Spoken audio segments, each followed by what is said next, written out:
할렐루야. 수요 예배에 나오신 여러분들을 주님의 이름으로 환영하고 축복합니다.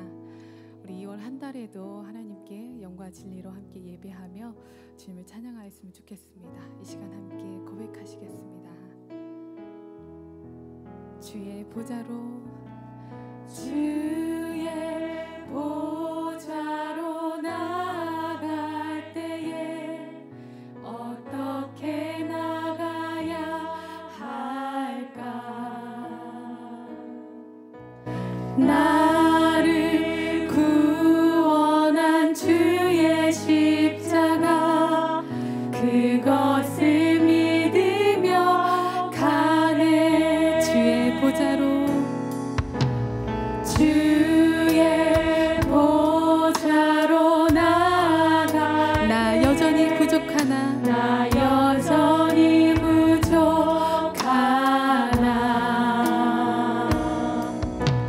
나를 품으신 주의 그 사랑, 그것을 믿으며 가네.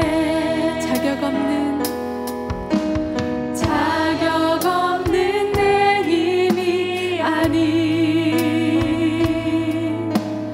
오직 예수님의 보혈로, 자격 없는 내 힘이 아닌 오직 예수님의 보혈로.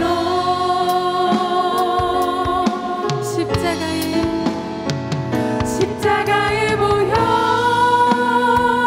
완전하신 사랑, 힘입어 나아갑니다.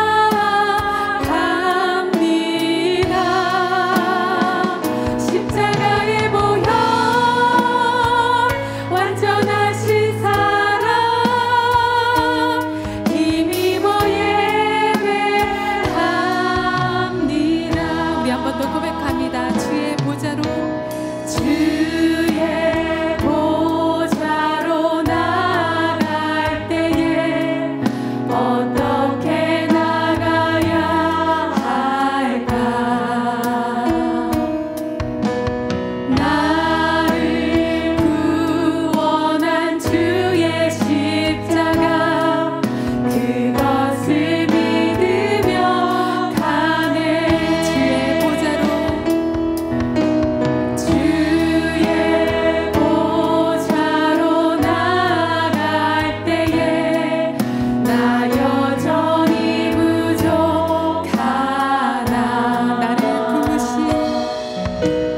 나를 품으신 주의 그 사랑, 그것을 믿으며 가네. 자격 없는 내 힘이 아닌 오직 예수님의 보혈로. 자격 없는 내 힘이 아닌 오직 예수님의 보혈로.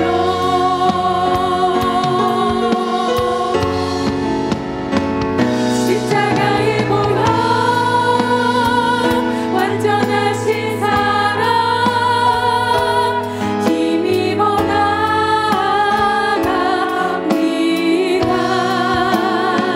십자가의 보혈, 완전하신 사랑, 힘입어 예배함. 십자가의 보혈, 십자가의 보혈, 완전하신 사랑, 힘입어 나아갑니다.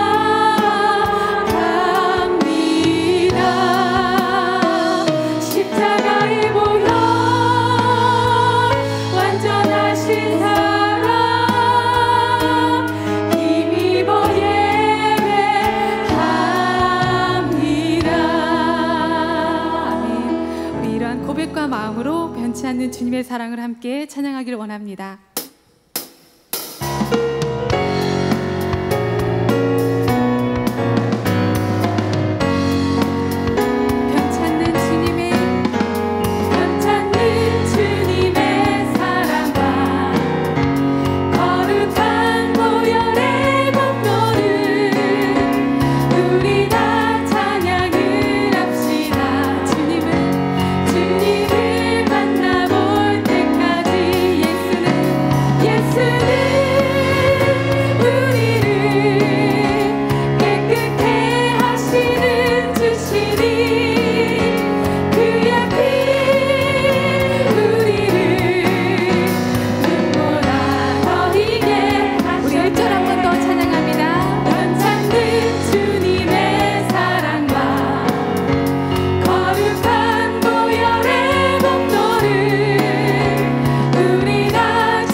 전해주실 목사님 위해서 이 시간 우리 함께 기도하시겠습니다. 살아계신 하나님 아버지 감사합니다. 우리의 찬양의 고백으로 우리의 마음으로 주님을 온전히 예배하기를 원합니다. 우리의 마음과 우리의 시선이 주님으로부터 흐트러지지 않도록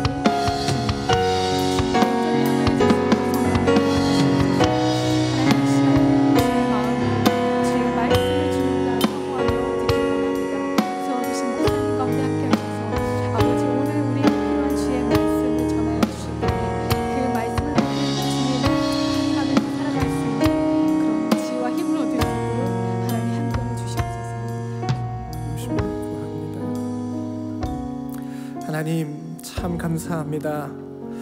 이 시간 주님께 예배 드릴 수 있도록 저희들을 인도해 주셔서 정말 감사합니다. 시간을 구별하여 주님 앞에 나왔습니다. 주님을 향한 예배가 날마다 더 깊어지길 원합니다.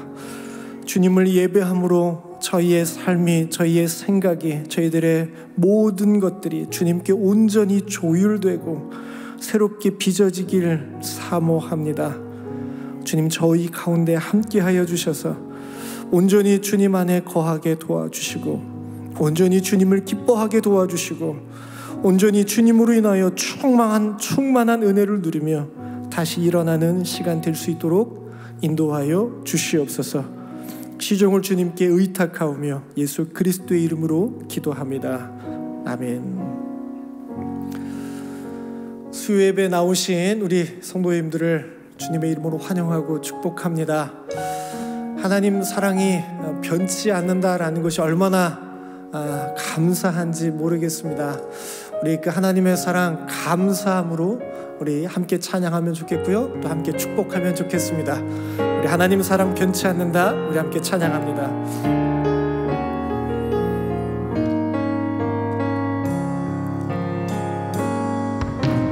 하나님 사랑 변치 않는다. 하나님 사랑 변치 않는다. 하나님 사랑 변치 않는다. 세상 다 변하고 날 버린다 해도 하나님 사랑 변치 않는다. 우리 가슴에 손을 얹고 우리 자신을 축복합니다. 하나님 내 길 인도하신다. 하나님 내 길 인도하신다. 하나님 내 길 인도하신다. 나의 가는 길과 주님께 있으니 하나님 내 길 인도하신다. 반드시 기도 응답하신다. 반드시 기도 응답하시다. 반드시 기도 응답하신다. 때론 나의 뜻과 다른 길이라. 때론 나의 뜻과 다른 길이라도 반드시 기도 응답하신다. 하나님께 감사의 박수 드립니다. 오늘 주신 하나님 말씀 우리 함께 보겠습니다. 마태복음 27장 20절부터 26절 말씀 우리 함께 보겠습니다. 마태복음 27장 20절부터 26절 말씀인데요. 우리 함께 읽으면 좋겠습니다. 우리 함께 한 목소리로 봉독합니다. 대제사장들과 장로들이 무리를 권하여 바라바를 달라 하게 하고 예수를 죽이자 하게 하였더니 총독이 대답하여 이르되 둘 중에 누구를 너희에게 놓아 주기를 원하느냐? 이르되 바라바로소이다. 빌라도가 이르되 그러면 그리스도라 하는 예수를 내가 어떻게 하랴? 그들이 다 이르되 십자가에 못 박혀야 하겠나이다. 빌라도가 이르되 어찌미냐? 무슨 악한 일을 하였느냐? 그들이 더욱 소리질러 이르되 십자가에 못 박혀야 하겠나이다 하는지라. 빌라도가 아무 성과도 없이 도리어 밀란이 나려는 것을 보고 물을 가져다가 무리 앞에서 손을 씻으며 이르되 이 사람의 피에 대하여 나는 무죄하니 너희가 당하라. 백성이 다 대답하여 이르되 그 피를 우리와 우리 자손에게 돌릴지어다 하거늘 이에 바라바는 그들에게 놓아주고 예수는 채찍질하고 십자가에 못 박히게 넘겨주니라. 아멘. 코로나가 우리의 일상을 바꾸어 놓은 지 벌써 1년이 다 되어 갑니다. 코로나가 처음 시작된 시점을 생각해 본다면 1년이 훌쩍 넘었다고도 볼 수 있습니다. 적지 않은 시간이 흘러갔지만 그래서 백신도 개발이 되고 일부 국가에서는 접종도 시작되었지만 아직 터널의 끝은 명확하게 보이지 않습니다. 여전히 우리는 이 시기를 헤쳐나가야 합니다. 언젠가 아침에 사역자 미팅 시간에 담임 목사님께서 해주신 이야기가 있습니다. 운동선수들이 슬럼프에 빠질 때 그 슬럼프를 어떻게 극복하느냐에 대한 이야기였습니다. 여러분, 어떻게 극복해야 할까요? 답은 기본기를 다지는 것이었습니다. 새로운 기술을 연마해서 슬럼프를 극복하는 것이 아니라 다시 기본으로 돌아가서 기본 자세를 다듬기를 반복하고 또 반복함으로써 슬럼프를 극복한다라는 것이었습니다. 그러면서 신앙생활도 마찬가지가 아닐까 하는 이야기를 해주셨습니다. 어려울 때 그리스도인들이 그 어려움을 헤쳐나가는 것은 결국 다른 것이 아니라 새로운 기술에 달려있는 것이 아니라 신앙의 기본기에 달려있다라는 것이었습니다. 수요 예배를 준비하면서 그때 해주신 이야기가 생각이 났습니다. 그래서 어떻게 신앙의 기본기를 다질 수 있을까 고심하면서 우리 신앙 고백의 가장 근본이 무엇인지를 생각해 보았습니다. 그리고 언제 어디서고 우리가 다시 돌아갈 수밖에 없는 기본기, 우리가 다시 돌아가야만 하는 그 기본의 자리를 여기서 찾아보았습니다. 어디일까요? 십자가였습니다. 그래서 저는 오늘부터 2월 한 달 동안 십자가에 대한 이야기를 함께 나누려고 합니다. 이번에도 책을 가지고 함께 나누려고 하는데요. 이번에 제가 함께 나누려고 하는 책은 존 스토트 목사님의 그리스도의 십자가라고 하는 책입니다. 화면 사진 한번 보여주시겠어요? 네, 저렇게 생긴, 표지가 저렇게 생긴 책입니다. 제법 두께도 그리고 제법 무게도 있는 그런 책인데요. 조금 더 깊이 알고 싶으신 분들은 참고해 보셔도 좋습니다. 다 읽지는 않으셔도 됩니다. 마침 2월 달에는 사순절도 시작이 되는데요. 예수님의 십자가의 은혜와 사랑의 깊이에 흠뻑 젖으시는 시간, 그래서 우리의 믿음이 한 걸음 더 성장하고 성숙하는 그런 시간이 되기를 간절히 소망해 봅니다. 십자가에 대한 이야기에서 우리가 가장 먼저 물어야 할 질문이 있습니다. 그 질문은 이것입니다. 예수님은 왜 죽으셨습니까? 입니다. 예수님의 죽음은, 그 예수님의 죽음에 대한 책임은 누구에게 있습니까? 라고 하는 질문입니다. 여러분, 이미 우리는 답을 다 알고 있습니다. 하지만 답을 이야기하기에 앞서서 말씀과 함께 차근차근 살펴보면서 한 번 더 우리의 마음에 천천히 좀 새겨보는 그런 시간을 가져보고 싶습니다. 이 질문에 대한 답을 찾아가기 위해서 우리는 예수님의 죽음을 전해주는 성경의 이야기, 특별히 예수님의 죽음을 둘러싼 사람들의 이야기를 살펴볼 필요가 있습니다. 가장 먼저 살펴보아야 하는 사람들은 로마 군병과 빌라도입니다. 이들은 예수님의 죽음에 대해서 가장 직접적인 책임이 있는 그런 사람들입니다. 빌라도는 사형을 선고했고요. 로마 군인들은 실제로 사형을 집행한 사람들이었기 때문입니다. 주목해 볼 수 있는 것은 이들 가운데 예수님의 그 죽음에 대한 책임이 더욱 무겁게 남겨지는 사람이 있는데 그 사람이 빌라도라고 하는 사실입니다. 로마 군병들에 대한 모습을 좀 먼저 보시기 바랍니다. 마태복음 27장 27절부터 31절 말씀은 그들의 모습을 우리에게 이렇게 전해줍니다. 함께 읽어볼까요? 이에 총독의 군병들이 예수를 데리고 관정 안으로 들어가서 온 군대를 그에게로 모으고 그의 옷을 벗기고 홍포를 입히며 가시관을 엮어 그 머리에 씌우고 갈대를 그 오른손에 들리고 그 앞에서 무릎을 꿇고 희롱하여 이르되 유대인의 왕이여 평안할지어다 하며 그에게 침뱉고 갈대를 빼앗아 그의 머리를 치더라. 희롱을 다한 후 홍포를 벗기고 도로 그의 옷을 입혀 십자가에 못 박으려고 끌고 나가니라.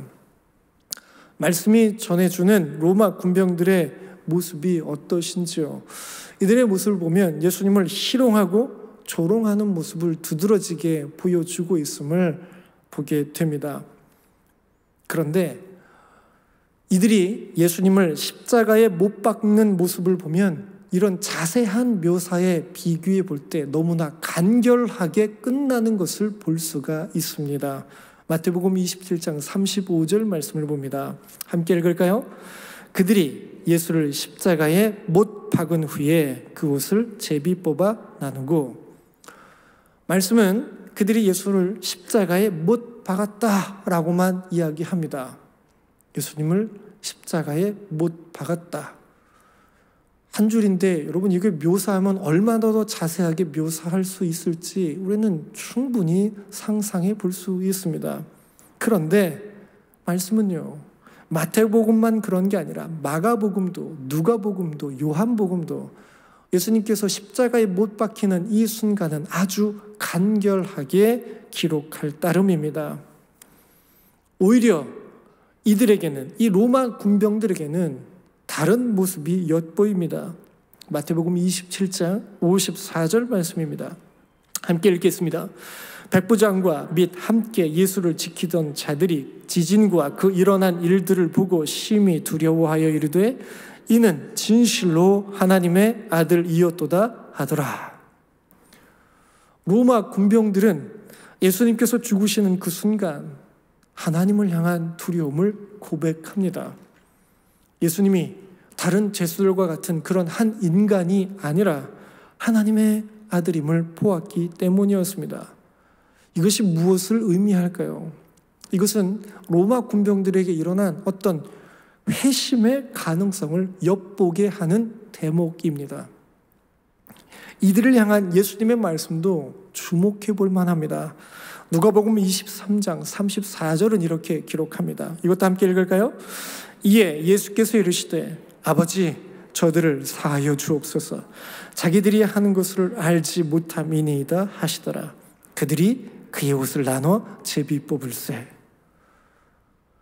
밑에서 로마 군병들은 예수님의 옷을 나눠서 제비 뽑고 있습니다. 그런데 그런 로마 군인들을 향해서 예수님 뭐라고 말씀하십니까? 아버지, 저들을 용서하여 주십시오 라고 이야기합니다. 로마 군병들의 무지함을 아주 안타깝게 그리고 긍휼히 여기시는 것입니다. 여러분, 로마 군인들에게 예수님에 대해 그 죽음에 대한 책임이 없는 것은 아닙니다. 이들의 폭력적인 행동은 마땅히 그 책임을 무겁게 물어야 합니다. 그럼에도 이들에게 회심의 가능성이 비춰진다라는 것. 그래서 이들에게 그 책임이 빌라도에 비교했을 때 그렇게 많이 돌아가지 않는다라고 하는 것은, 여러분, 이건 그저 큰 은혜라고밖에 고백할 수 없습니다. 이런 로마 군병들에 비교해 볼 때, 그런데 빌라도는 전혀 다릅니다.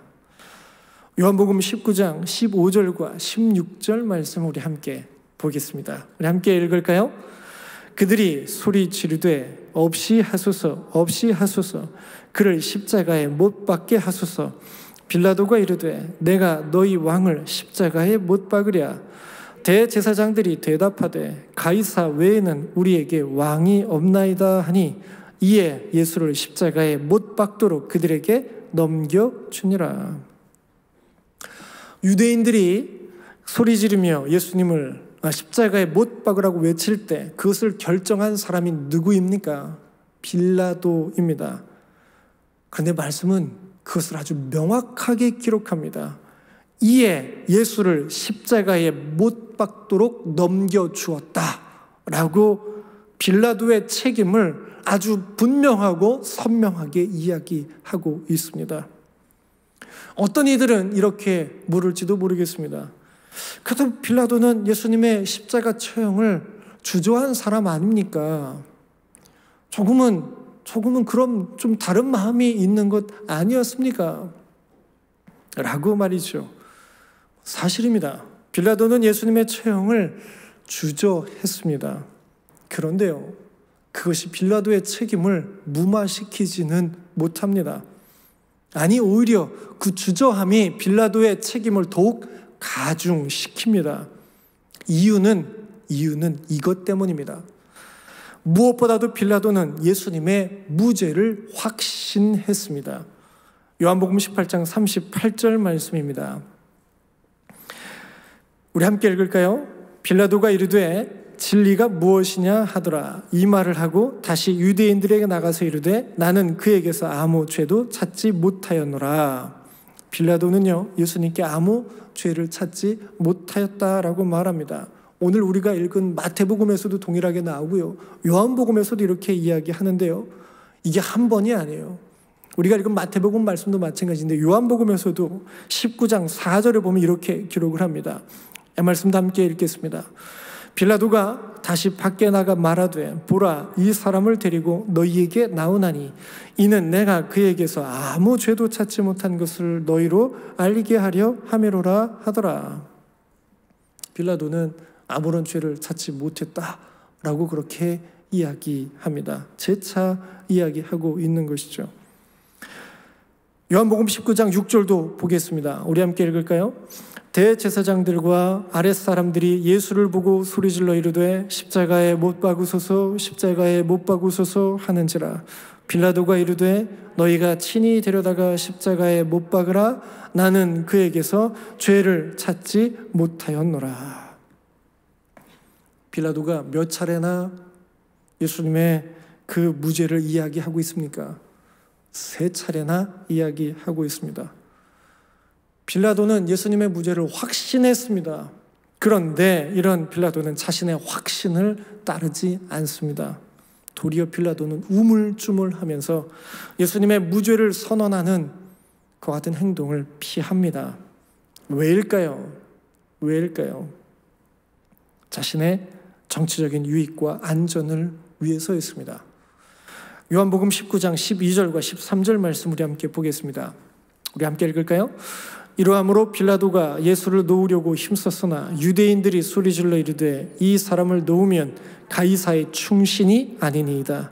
무릇 자기를 왕이라 하는 자는 가이사를 반역하는 것이니이다. 빌라도가 이 말을 듣고 예수를 끌고 나가서 돌을 깐뜰 히브리 말로 가바다에 있는 재판석에 앉아 있더라. 빌라도가 무죄 선언을 하지 않은 결정적인 이유가 여기서 등장하죠. 예수님을 놓으면 가이사의 충신이 아니라는 유대인들의 말에 빌라도는 무죄 선언을 포기합니다. 그러니까 여러분, 빌라도가 예수님의 무죄 선언을 주저하는 모습은요, 결코 선의가 아닙니다.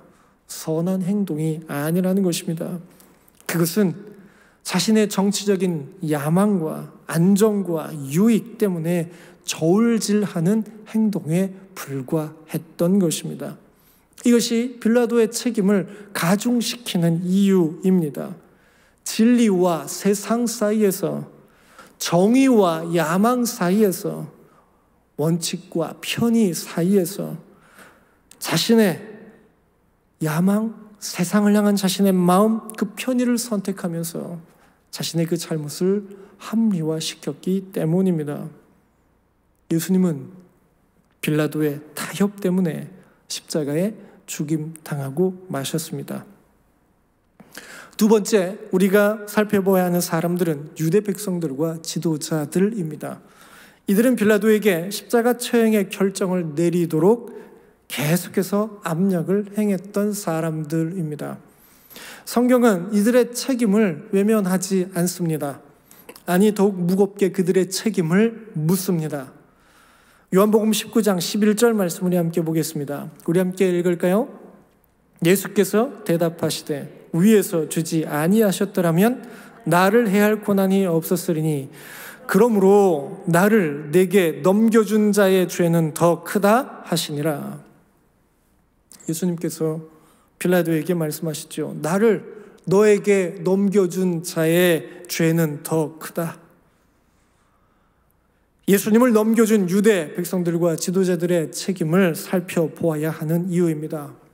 여기서 유대 백성들을 선동했던 유대 지도자들의 그 책임은 더욱 무겁게 물어야만 합니다. 마태복음 27장 20절 말씀 우리 함께 보겠습니다. 우리 함께 읽을까요? 대제사장들과 장로들이 무리를 권하여 바라바를 달라 하게 하고 예수를 죽이자 하게 하였더니, 대제사장들과 장로들이 한 일을 보시기 바랍니다. 그들은 예수를 죽이도록 무리를 권하였다라고 합니다. 선동한 것입니다. 유대 백성들은 이 선동에 그대로 끌려가고 말았습니다. 그들의 무지함도 책망받아야 하고 책임이 있다라고 볼 수 있을 것이죠. 하지만 그럼에도 이들을 그렇게 몰고 간 이 유대 백성의 이 지도자들은 더욱 우리는 그 이유를 한번 깊이 살펴볼 필요가 있습니다. 그러면 대제사장들과 장로들은 왜 이렇게 유대 백성들을 선동하며 예수님을 죽이려고 했던 것일까요? 그들에게는 그들 나름의 이유가 있었습니다. 하나는 신학적이고 신앙적인 이유입니다. 예수님께서 하신 말씀들을 보면 그들이 받아들이기 어려운 부분이 물론 있었습니다. 예수님은 자기가 안식일의 주인이라고 말씀하시죠. 하나님이 아버지라고 고백하시고 자신 하나님의 아들이라고 이야기했습니다. 심지어는 하나님과 동등하다고 그렇게 이야기를 하셨죠. 이런 예수님의 이야기를 그들 시대 이 유대 백성들의 지도자는요 받아들일 수가 없었습니다.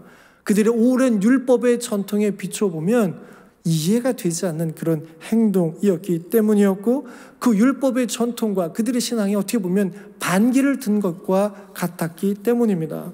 그래서 신학적으로, 신앙적으로 그들은 예수님께 신성모독의 죄를 뒤집어 씌웁니다. 마가복음 14장 64절 말씀입니다. 우리 함께 읽겠습니다. 그 신성 모독하는 말을 너희가 들었도다. 너희는 어떻게 생각하느냐 하니 그들이 다 예수를 사형에 해당한 자로 정죄하고, 대제사장은 예수님께서 신성을 모독했기 때문에 마땅히 사형을 받아야 한다라고 판결 내렸음을 볼 수 있습니다. 이것이 나름의 이유 중에 하나입니다. 뿐만 아닙니다. 이들은 정치적으로도 나름의 이유를 가지고 있었습니다. 예수님께 사람들의 관심이 쏠리는 것, 예수님께 사람들이 몰리는 것은 로마의 경계를 받기에 충분한 어떤 위험 요소였습니다. 이런 사람들이 몰려와서 이들을 통해서 로마를 향한 정치적인 저항이 일어나게 되면 수많은 피해를 입을 것이 뻔했는데요. 이것 때문에 이 유대 백성들의 이 지도자들은요, 그것을 막고자 했다라고 볼 수 있는 것이죠. 그래서 정치적인 희생양을 찾았던 것입니다. 요한복음 18장 14절 말씀은 이렇게 우리에게 전해줍니다. 우리 함께 읽겠습니다. 가야바는 유대인들에게 한 사람이 백성을 위하여 죽는 것이 유익하다고 정치적인 저항 때문에 많은 사람이 피해를 보는 것보다 한 사람이 희생당하는 것이 훨씬 낫다, 그것이 더 유익하다라고 여기는 것이 그 당시 제사장들의, 그 당시 지도자들의 나름의 이유였던 것입니다. 그들의 눈에는 충분히 그렇게 보일 수 있었을 것입니다. 그래서 이렇게 핑계 댈 수도 있을 것입니다. 신학적으로, 정치적으로 말이죠. 하지만 설령 만에 하나 그렇다 하더라도 이 유대 지도자들에게는 중대한 결점이 있었습니다. 이것을 피해 갈 수는 없었습니다. 무엇이었을까요? 그들의 동기의 문제였습니다. 제사장들이 예수님께 품은 이 저기의 근본 원인이 무엇인지를 생각해 보면 알 수 있습니다. 정말 그들은 진정성 있는 민족을 향한 정치적인 안정을 바랬을까요? 진정 그들은 순수한 하나님을 향한 신앙적인 그런 순결함을 추구하기 위해서 그렇게 했던 것이었을까요? 아니라는 것입니다. 빌라도가 도리어 이것을 정확히 꿰뚫어 봅니다. 빌라도는 그 근본 원인을 정확히 꼬집어 말합니다. 마태복음 27장 18절 말씀입니다. 우리 함께 읽겠습니다. 이는 그가 그들의 시기로 예수를 넘겨준 줄 알미더라. 여러분, 근본 원인이 뭐예요? 시기였습니다. 그들은 예수님을 시기했습니다. 사람들의 관심이 예수님께 쏠리고 예수님의 권위가 높아지자 그들의 권위가 위협받는 것을 느끼고 예수님을 질투했던 것입니다. 그들은 예수님을 인정할 수 없었던 것이죠. 이 질투와 시기는 예수님을 인정하지 못하게 만들어낸 그와 같은 마음 자세였었던 것이죠. 그들은 예수님의 영향력을, 예수님의 다스림을, 예수님의 권위를 받아들일 수가 없었던 것입니다. 겉은 그럴듯했을지 몰라도 속은 썩어 들어간 위선적인 사람들이 바로 이 지도자들이었다라는 것입니다. 결국 예수님은 왜 죽으셨습니까? 이들의, 이 유대 백성들의, 이 제사장들의, 이 지도자들의 위선적인 태도, 권위를 인정하지 못하는 질투, 제거해야 될, 그 예수님을 제거해야 될 경쟁자로 여긴 그 교만함이 결국은 예수님을 십자가 죽음으로 내몰았다라는 것을 우리는 볼 수 있는 것이죠. 자, 우리는 차례차례 예수님의 그 죽음에 대한 책임이 누구에게 있는지를 살펴보고 있습니다. 처음은 예수님의 십자가 처형을 결정한 빌라도였고요. 그리고 두 번째는 이런 빌라도에게 예수님을 내몰았던 제사장들이었죠. 지도자들이었죠. 자, 이제는 예수님을 이 제사장들에게, 이 지도자들에게 넘겨준 사람을 살펴볼 차례입니다. 누구일까요? 가롯 유다입니다. 가롯 유다를 향해 빼놓을 수 없는 수식어가 있다면 이것일 것입니다. 배신자입니다. 가롯 유다는 자신을 거두어 주신 예수님을 팔아버린 그런 배신자였습니다. 어떤 이들은 이런 가롯 유다를 향해서도 아까 우리 빌라도처럼 동일한 질문을 던질지도 모르겠습니다. 예수님이 죽어야만 했다면, 그것이 성경에 예언된 것이었다라고 한다면 누군가는 그에게 상처를 입힐 수밖에 없는 것 아닙니까? 누군가는 그렇게 예수님을 팔아야 했던 것 아닙니까? 그러니 그렇게 이 가룟 유다를 비난해야 하는 것입니까? 가룟 유다는 어떻게 보면 하나님의 섭리의 도구 아닙니까? 그런데 이런 가룟 유다를 영원한 배신자로 이렇게 낙인 찍는 것은 조금은 가혹한 처사 아닙니까? 아마 어떤 이들은 그렇게 되물을지도 모르겠습니다. 그럴 수도 있겠지만 그럼에도 불구하고 어떤 경우에도 유다의 책임은, 가룟 유다의 책임은 사라지지 않습니다. 왜냐하면 그의 배반이 성경에 예언되어 있고 설사 안타까운 섭리의 도구가 되었다라고 해도 가룟 유다가 자유로운 행위자가 아니었다라고 말할 수 없기 때문입니다. 가룟 유다는 결정적인 순간에 자기 자신의 자유로운 의지를 가지고 자기 자신의 그 의지대로 선택함으로써 예수님을 배반하고 팔아 넘겼기 때문에 그 책임에서 결코 자유로울 수 없다라는 것이죠. 마지막에는 가룟 유다 그 자신도 자신의 죄를 인정합니다. 자기가 무죄한 피를 팔았다라고 그렇게 시인한 뒤에 자신이 대가로 받았던 돈을 되돌려 주고 나서 스스로 목숨을 끊기 때문이죠. 이것은 가룟 유다가 양심의 가책을 받고 뒤늦게 후회했음을 보여주는 대목이라 할 수 있습니다. 근데 더욱 안타깝죠. 후회만 했지 회개는 하지 않았기 때문입니다. 자, 그러면 가룟 유다는 왜 예수님을 배반한 것일까요? 여러 해석들이 있습니다. 어떤 이들은 유다가 이스라엘 민족의 정치적인 해방을 열망했던 열심당원으로서 예수님으로 하여금 일어나 싸우지 않으면 안 되는 그와 같은 자리로 내몰기 위해서 예수님을 배반했다라고 이야기합니다. 이렇게 추정하는 이유는 가룟이라고 하는 그의 이름 앞에 붙여진 수식어 때문입니다. 일반적으로 가룟은 유다 남쪽의 한 마을의 이름으로 여겨지는데요. 한편으로는 이 가룟이 암살자라고 하는 의미의 시카리오스라는 단어와 연결되는 말로도 추정합니다. 시카리오스라고 하는 것은 단검이라는 뜻을 가진 라틴어 시카, 헬라어 시카리온에서 나온 말인데요. 사도행전 21장 38절 말씀을 함께 보겠습니다. 우리 함께 읽어볼까요? 그러면 내가 이전에 소요를 일으켜 자객 4,000명을, 여기서 보면 자객이 등장하죠. 이 자객들이 바로 시카리오스와 연결이 되고요. 가룟과 연결이 되어서 유다가 과격한 어떤 정치 해방 운동을 위해 그렇게 예수님을 사주로 내몰았다라고 이야기하는 어떤 그런 근거가 됩니다. 하지만 어떤 이들은 이런 해석이 조금은 빈약하다라고 여기고요. 유다의 결함을 정치적인 동기보다는 그의 내면의 문제로 이야기를 합니다. 요한복음 12장 3절과 4절 5절 말씀 우리 함께 보겠습니다. 우리 함께 읽어볼까요?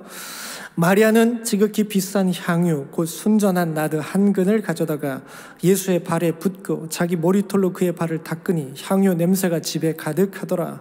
제자 중 하나로서 예수를 잡아줄 가룟 유다가 말하되 이 향유를 어찌하여 300데나리온에 팔아 가난한 자들을 주지 아니하였느냐 하니, 여기서 가룟 유다는 마리아가 예수님의 발에 향유 옥합을 붓는 것을 못마땅하게 여기는 자로 나오죠.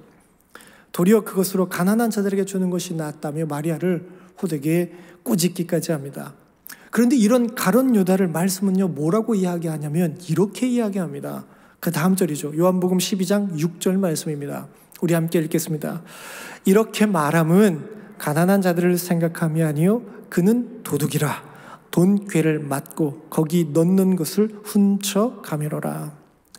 말씀은요 이런 가룟 유다를 가리켜 뭐라고 이야기하냐면 돈자루를 맡아 관리하면서 그것을 훔쳐 사용했던 사람이라고 이야기를 합니다.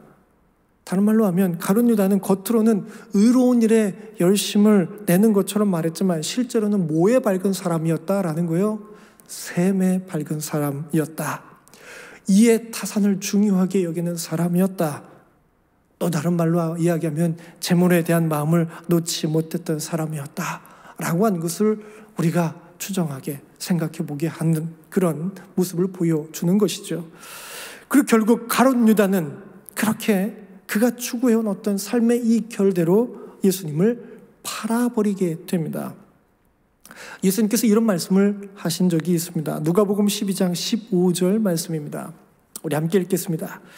그들에게 이르시되 삼가 모든 탐심을 물리치라. 사람의 생명이 그 소유에 넉넉한 데 있지 아니하니라 하고, 예수님은 삼가 모든 탐심을 물리치라 말씀하십니다. 그것이 우리의 생명이 될 수 없기 때문이죠. 그러나 가룟 유다에게 있어서는 재물에 대한 그의 마음은, 그의 관심은 비록 그것이 얼마 되지 않는다 할지라도 그의 삶을 좌우하는 어찌 보면 가장 큰 기준이 되었다라고 볼 수 있을 것입니다.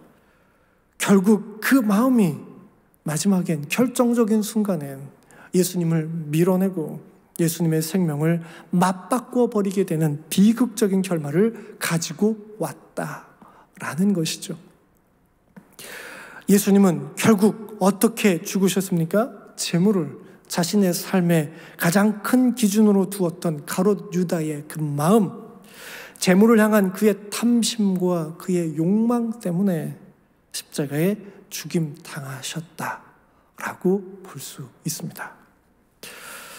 지금까지 우리는 예수님께서 누구에 의해서 십자가 죽음을 당하셨는지를 함께 살펴보았습니다. 가룟 유다가 탐욕 때문에 예수님을 제사장들에게 넘겨주었습니다. 다음에는 제사장들이 위선적인 시기와 교만 때문에 예수님을 빌라도에게 넘겨주었습니다. 그리고 빌라도는 세상적인 야망 때문에 예수님의 십자가 처형을 선언했습니다.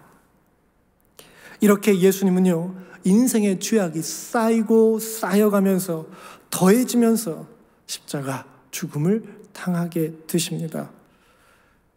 그리고 수많은 무리가 여기에 더해지게 됩니다. 수많은 무리가 이렇게 외칩니다. 마태복음 27장 25절 말씀입니다. 우리 함께 읽겠습니다. 백성이 다 대답하여 이르되 그 피를 우리와 우리 자손에게 돌릴지어다 하거늘. 여러분, 그 모든 책임이 누구에게까지 이어지게 되나요? 모든 자손들에게까지 이어지게 됩니다. 이제 우리는 다시 한번 마지막 질문을 던져야 합니다. 처음 질문입니다. 왜 예수님은 십자가에 죽으셨습니까? 예수님의 죽음에 대한 책임은 누구에게 있습니까? 성경 말씀이 점진적으로 보여주는 것은 무엇일까요? 성경 말씀이 계속해서 우리들에게 이야기해 주고 있는 것은 무엇일까요? 그것은 바로 그 책임이 가룟 유다에게만, 빌라도에게만, 대제사장들에게만, 그리고 백성들에게만 있는 것이 아님을 우리에게 보여주고 있습니다. 그 책임은 바로 모든 사람들에게 있다. 아니, 바로 우리 자신에게 있다라고 하는 것을 보여주는 것이죠. 만약 우리가 그 자리에 있었다면, 만약 우리가 그 위치에 있었다면 우리 역시 그들과 똑같이 행동했을 것입니다. 아니, 실제로 우리는 이미 그렇게 행동했습니다. 우리 역시 예수님께 수차례 등을 돌린 사람들이고 여전히 등을 돌릴 때 많은 연약한 인생들이기 때문입니다. 우리 역시 가룟 유다처럼 탐심과 탐욕에 마음 빼앗길 때가 많습니다.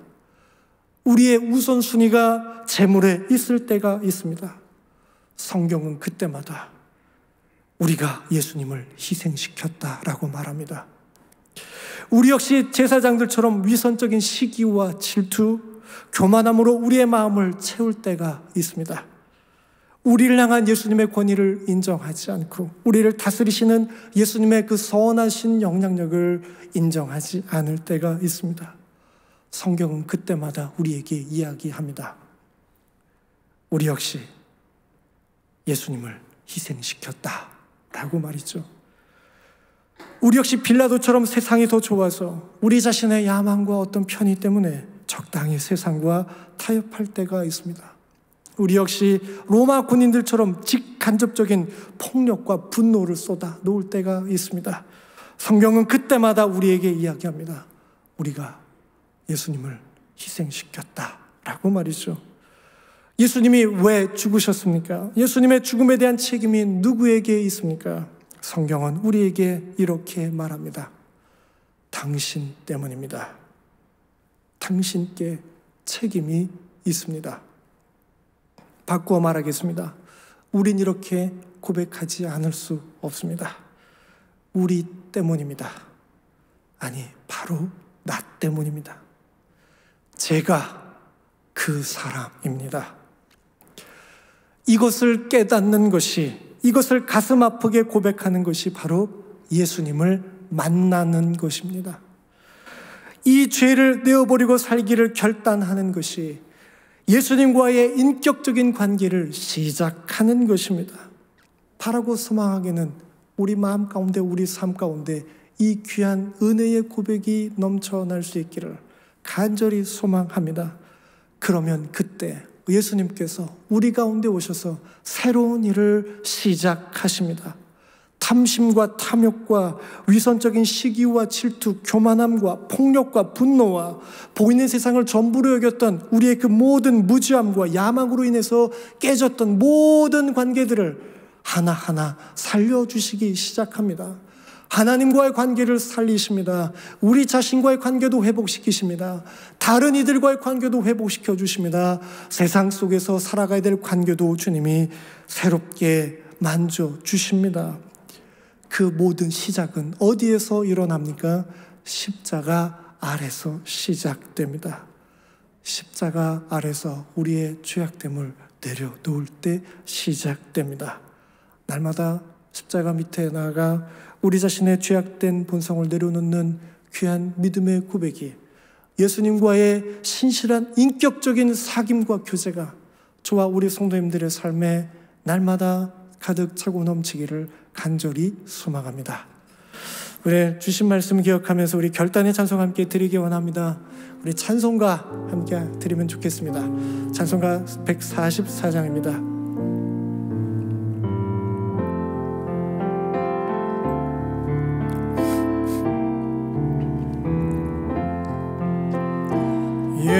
예수 나를 위하여 십자가를 질 때 세상 죄를 지시고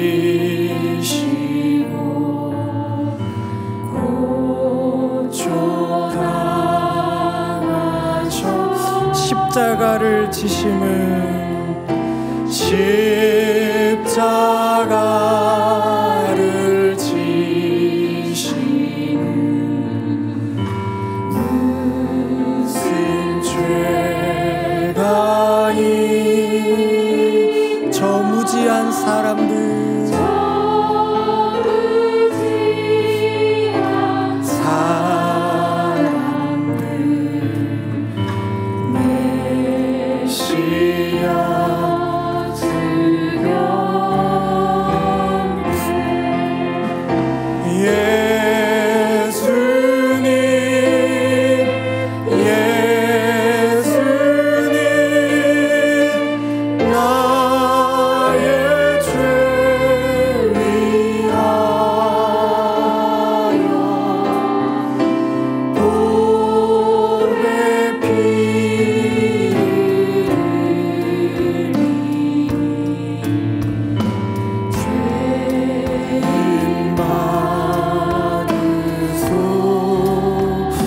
피와 같이 붉은 죄, 피와 같이 붉은 죄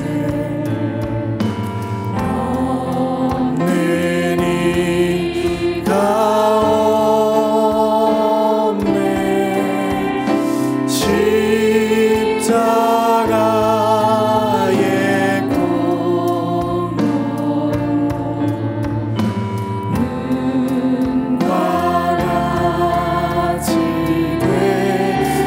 아름답다 예수여, 아름답다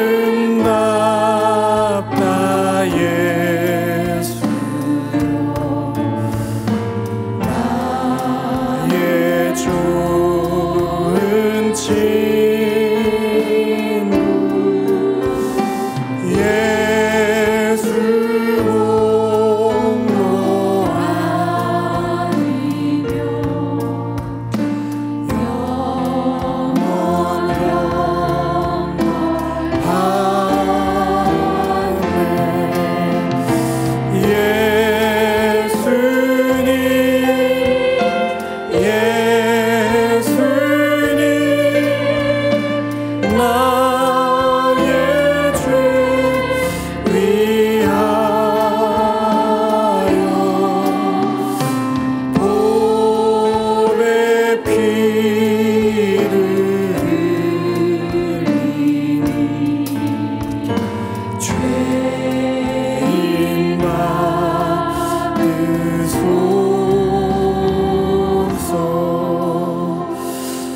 시간 함께 결단의 기도 드리기 원합니다. 주님, 제가 바로 그 사람입니다. 저의 죄악이 주님을 십자가의 죽음으로 내몰았습니다. 저의 탐심이, 저의 탐욕이, 저의 위선적인 삶이, 저의 시기가, 저의 질투가, 저의 폭력과 저의 분노가, 보이는 세상을 향한 죄들의 욕망이, 그리고 저의 교만함이 예수님을 십자가로 내몰았습니다. 주님, 저희를 용서하여 주시옵소서. 이 예수님과의 만남이 저희들의 삶에 깊이 뿌리 내리기를 소망합니다. 날마다 주님 저희를 만나 주셔서 저의 죄악된 허물들을 다 주님 앞에 내려놓으며 살아갈 수 있도록 도와 주시옵소서. 그래서 주님, 죄악과 벗하지 않는 인생 되게 도와 주시옵소서. 나를 위해 십자가에 달려 돌아가신 예수님과 날마다 사귀며 살아가는 저희들 되게 도와 주시옵소서. 우리 입술 열어서 우리 함께 결단의 기도 드립니다. 주님, 감사합니다. 부족한 인생입니다. 허물 많은 인생입니다. 저희들의 죄악이 주님을 십자가에 못 박았음을 말씀해 주시니 감사합니다. 하나님, 다른 사람의 이야기가 아니라 바로 나의 이야기이고 바로 우리의 이야기임을 고백합니다.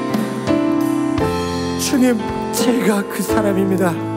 주님, 제가 그 사람입니다. 주님, 제가 주님을 십자가에 못 박았습니다. 주님,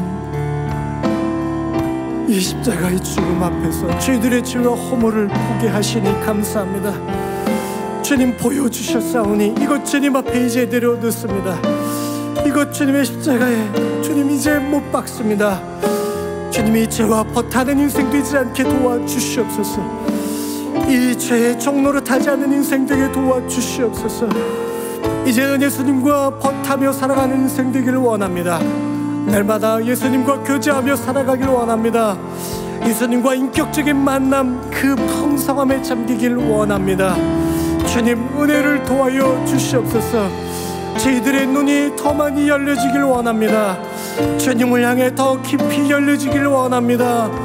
주님의 말씀을 향해 더 깊이 열려지길 소망합니다. 주님, 날마다 보여주시옵시고 날마다 말씀하여 주시옵시고 날마다 만져주시옵소서. 날마다 주님과의 그 귀한 만남 안에 거룩한 믿음의 길, 존귀한 사랑의 길 걸어갈 수 있도록 도와주시옵소서. 주님, 제가 그 사람입니다. 주님, 제가 주님을 십자가로 내몰았습니다. 저의 무지함이, 저의 탐욕과 위선적인 시기와 질투가, 저의 폭력적인 언행과 분노함이, 보이는 세상을 쫓고자 살았던 저희들의 욕망이, 그리고 예수님의 권위를 인정하지 않았던 저희들의 교만함이 예수님을 십자가에 못 박았음을 고백합니다. 주님, 저희를 긍휼히 여겨 주시옵소서. 주님, 저희를 용서하여 주시옵소서. 이제는 예수님과의 만남을 소중히 여기며 살아가기를 원합니다. 주님, 날마다 저희들을 만나 주시옵소서. 이제는 그 주님과의 만남으로 인하여서 죄와 벗하는 인생 되지 않게 도와주시옵소서. 더 이상 주님을 아프게 하는 인생 되지 않게 도와주시옵시고, 더 이상 다른 이들을 아프게 하지 않는 인생 될 수 있도록 주님 저희들을 붙잡아 주시옵소서. 날마다 주님 손에 붙들려 살아가는 인생, 그래서 저희들의 모습이 그 십자가의 은혜 아래 아름답고 거룩하게 빚어진 인생 될 수 있도록 하나님 도와주시옵소서. 귀한 예물 드립니다. 그냥 물질이 아니라 우리의 믿음과 고백과 결단이 담긴 예물인 줄 믿습니다. 은혜와 복을 허락하여 주옵시사. 십자가 은혜를 붙잡고 살아가는 아름다운 삶의 고백이 더 풍성한 간증으로 넘쳐나는 복된 삶이 될 수 있도록 인도하여 주시옵소서. 예수 그리스도의 이름으로 기도합니다. 아멘. 우리 함께 일어나셔서 주기도문 함께 찬양합니다.